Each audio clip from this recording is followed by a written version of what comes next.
Jonathan! I miss you, baby! Jonathan!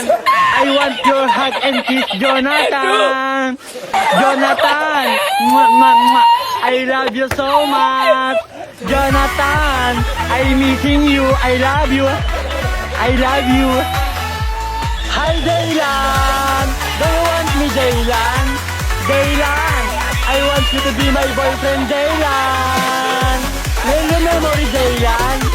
Daylan! I like the way you smile, Daylan!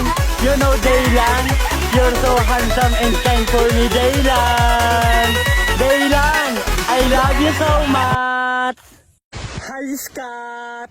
Our love story is my favorite chapter, Scott! You're my coffee every morning, Scott! Scott, I'm so happy and grateful with you. I hope your long distance relationship will never forget. I love you, Scott!